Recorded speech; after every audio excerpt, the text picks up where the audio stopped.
Hi guys! Welcome to our vlog. Magandang araw ulit sa inyong lahat. Ang video natin for today is tutorial. Tuturuan ko kayo kung paano magkaroon ng blue verification badge sa inyong mga Facebook main account at saka Facebook page account. Ayan guys, samahan nyo ko sa munti nating tutorial ngayong araw at sana may matutulungan tayo ulit na mga maliliit na content creator or kaya yung mga wala pang idea or nagsisimula pa lamang. Kaya tara na guys, simulan na natin. Ayan guys, bago tayo magsimula, ihanda lang natin yung one valid ID natin or kaya picturean na lang ninyo para mas madali natin gamitin yan mamaya. Tapos guys, kailangan din nyo i-copy link yung URL ng inyong profile Facebook main account. Kasi kung yun yung gagamitin nyo or papalagyan nyo, kakailanganin kasi yung URL.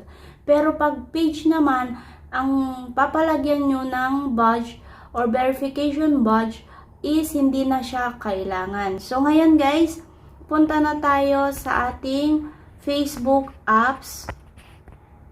Nandito na tayo sa Facebook account natin. Pindutin natin yung profile natin dito sa my right side. At makikita din natin dito sa ating menu is professional dashboard. Pindutin ulit natin. At dito sa professional dashboard natin guys is hanapin natin yung creator support. Scroll down lang ninyo guys. Nasa pinakababa lang yan. Eto, nasa baba lang siya. Pindutin ulit natin. Tapos makikita natin dito yung account management. Pindutin ulit natin. Makikita ulit natin dito pagka-pindot natin is blue verification badge. Pindutin ulit natin. Dito naman kay blue verification badge, yung article niya is about verification badge. Ito. Nag-iisa lang yan, kaya yun na ang pipindutin natin. Dito naman yung about verified page and profiles. Dito guys, basahin nyo yung nakalagay dito kung bakit natin kailangan lagyan or mag-request ng blue verification badge. Dito nyo malalaman yung kahalagahan ng sticker na nire-request natin. At makikita na natin dito yung how page or profile are verified. Ipindutin ulit natin to. Nandito na tayo sa help center niya. At makikita natin dito yung fill in this form. Pindutin natin. So, ayan guys, nandito na tayo sa verify your page or profile. Dito, guys, pipili kayo kung page ba ninyo or yung profile ninyo yung gusto nyong ipa-verify or palagyan ng blue badge. Ayan guys, ang pipiliin ko dito is yung profile namin.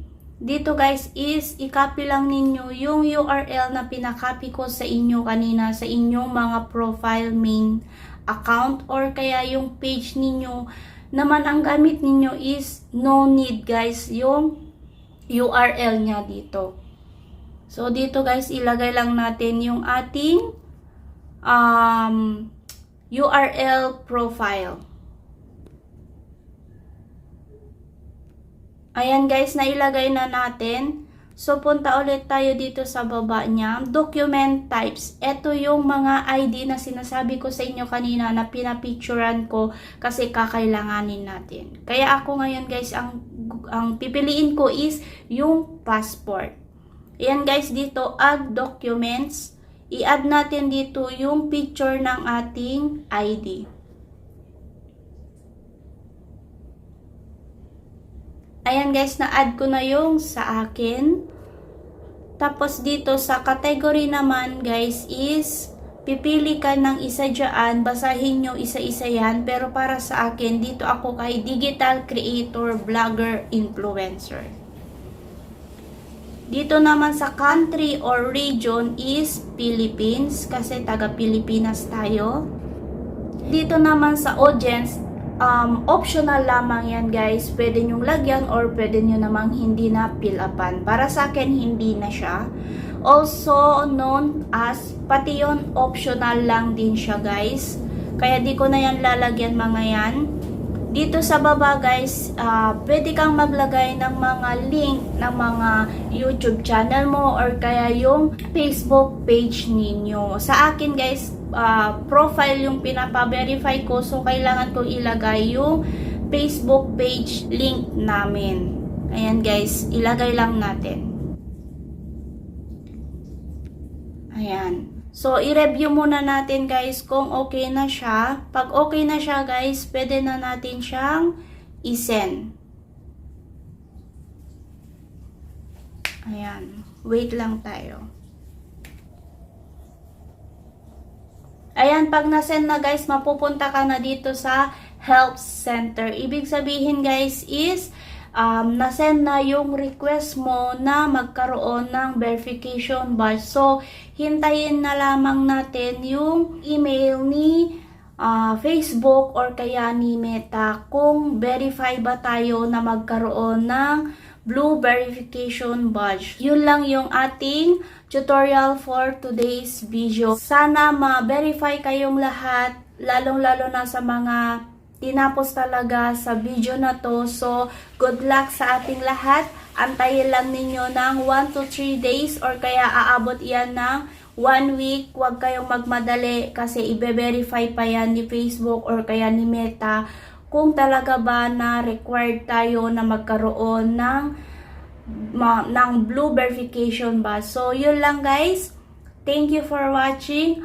Have a nice day. Thank you sa lahat ng sumusuporta at sumusubaybay pa rin sa aming vlog at sa aming Facebook page. So, thank you for watching. God bless!